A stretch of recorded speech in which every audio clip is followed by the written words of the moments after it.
पप्पा हे घ्या. मिक्सर मध्ये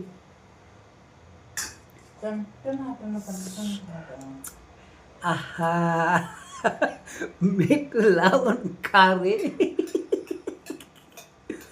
तुमच्यासाठी चाललाय मी, बघा मी कसं खातो. का की मग आवा त्याची अगोदर दुरून चव घ्या.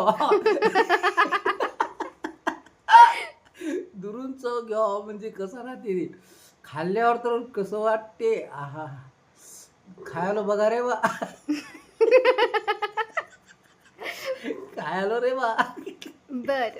खाता या, खा खा, मी खातो बा. आय आहा, पहिल्या वर्षाचा आंब्याची फोड कोणीही खाऊन पहा कशी असते चव. याला म्हणतात गावरानी आंबा. बरोबर आहे. बरोबर बरोबर.